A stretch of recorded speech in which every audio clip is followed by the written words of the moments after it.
பெண்கள் குழந்தைகள் சிக்கி மாண்டு போனார்களே. சினிமா டயலாக் விட்டு முதல்ல வெளியே வரட்டும். 41 உயிர்கள் கொடூரமாக பலியான போது பதறி துடிக்காமல் அவர் இரவோடு இரவாக சென்னை பட்டினத்துக்கு சென்றதும், விஜய் அவர்கள் தமிழ்நாட்டில் தொடர்ந்து பாண்டிச்சேரியில் பொதுக்கூட்டம் போட்டிருக்காரு. கிட்டத்தட்ட 200 நாட்களுக்கு பிறகு 72 நாட்களுக்கு பிறகு வெளியே வந்திருக்காரு. அது புதுசாக ஸ்டேஜும் இல்லாமல் வாகனத்தில் ரோட் ஷோ மாதிரி இல்லாமல் கூட்டத்தை திரட்டி அங்கே அவர் வாகனத்தில் பேசுகிறாரு. இந்த கலாச்சாரத்தை அவர் சினிமா டயலாக் விட்டு முதல்ல வெளியே வரட்டும். அவர் பேசுகிறதே சினிமா டயலாக்கில் பேசுகிற மாதிரி தான் பேசுகிறாரு.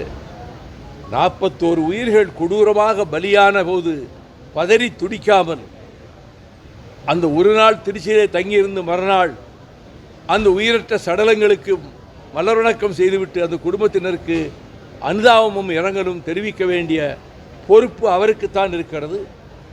கடுகளவு பொறுப்புணர்ச்சி கூட இல்லாமல் அவர் இரவோடு இரவாக சென்னை பட்டினத்துக்கு சென்றதும் 40 நாட்கள் கழிய போகிற நேரத்தில் பாதிக்கப்பட்ட குடும்பங்களை தான் இருக்கிற இடத்துக்கு வரவழைத்து துக்கம் கேட்பதும், இதுவரை எந்த சாதாரண மனிதன் முதல் தலைவராகட்டும், யாராக இருக்கட்டும், சொந்தக்காரங்களாக இருக்கட்டும், துக்கம் கேட்குறது அந்த வீட்டில் போய் தான் துக்கம் கேட்கணும்.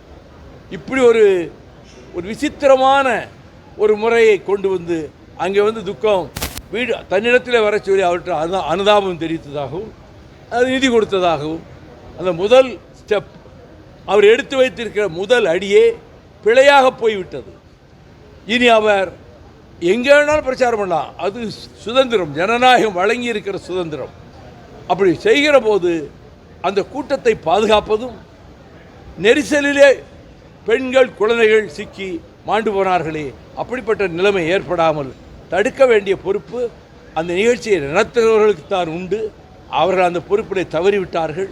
இப்பொழுது அவர் புதுச்சேரிக்கு போகலாம், அங்கே போய் அவர் பேசலாம், தமிழ்நாட்டில் எங்கே வேணால் போகலாம். அவர் பல இடங்களில் சொல்லியிருக்கிறார்கள்.